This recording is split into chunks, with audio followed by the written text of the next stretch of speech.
All right, how we doing? PD Grizz here. I'm going to double up and do two videos today. And I just received this in the mail this morning. And it is a Wenger Tahara with fiber scales. These are the fiber scales that were used for a long time by Wenger and Victorinox.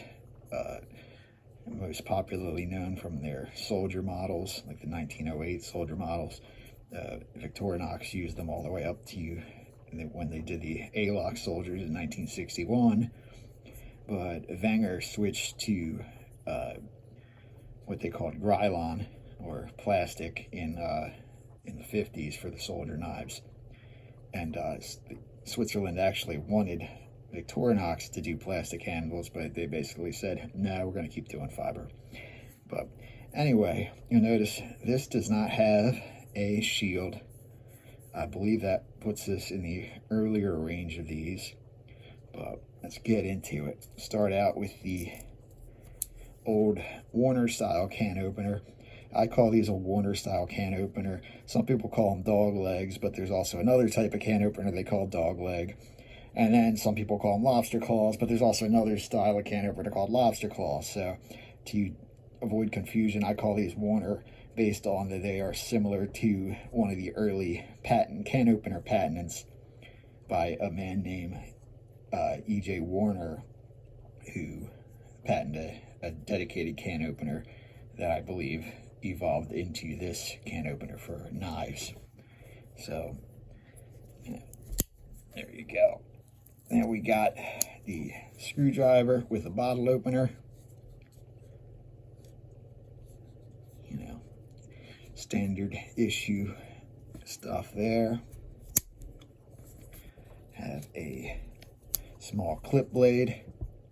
A clip blade has the Tang Stamp Wenger Tahara.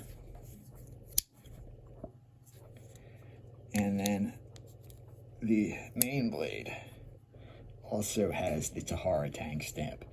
Now, Tahara is a trade name that Wenger trademarked in 1910, and they kind of used it as a alternate branding for various models for the commercial market. And you'll see anything from gentleman knives to soldier type knives with this Tang Stamp. Tahara is a Hebrew term, and in the Jewish religion, it is a ritual cleansing. It is basically a very ritual process of specific cleansing. It's a cleansing process used before preparing a body for the grave, and before religious ceremonies and such. You will see some info out there that it is a Buddhist goddess, but the only Buddhist goddess I can find is named Tara, not Tahara. I believe that this came from the Jewish religion. Is where Wenger got the name from. And there's also something else. I don't know if I'll be able to get it. Maybe right there you can see it. But this had an etch that said Swiss made on it. Obviously it's been worn mostly through, but it's still partially visible. Probably right there in the light. If I can get the light on it. Right there. You can just barely see the D and A at the end, and maybe the S from the end of Swiss, but it does, in fact, say Swiss made, which I think is pretty cool. The blade is quite worn. It's lost some length and some width from being sharpened. It's probably lost 3/16 of an inch or so, 3/16 of an inch, something like that. And it's worn quite a way back because this would have been a much fatter blade. But I don't think it was broken. I think this is just from resharpening over time. And on the back, we have a can opener. Standard can opener. Very cool, very sturdy can opener. 4-turn can opener, or corkscrew, my bad, can opener. What kind of can are you going to open with that? And then we have a European quarter-round awl.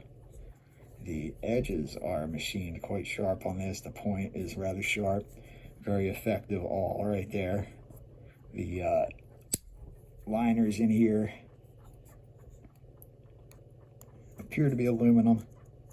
Yeah, I believe they're aluminum. And you have stainless steel pins with brass washers. You can't really see this one because it's dirty and under there, but you have a brass washer with a stainless pin, or it might be a nickel silver pin, but yeah, I think it might be nickel silver. But that gives you this bird's eye effect here. So when you see especially when you see two different metals used here, you know, that's called a bird's eye rivet. Sometimes you'll see them with the same metal, but typically they stand out the most when you have two separate metals. I don't believe this ever had there is no mark where a shield was. I believe this thing's original. You can see that the problem with these fiber shields is they often warped.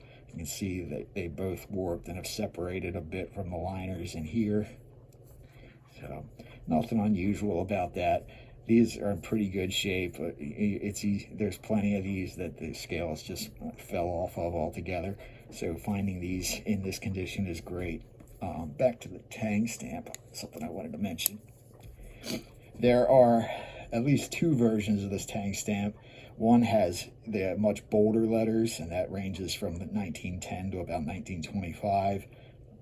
And then you have this finer one, which ranges from 1920s to 1953.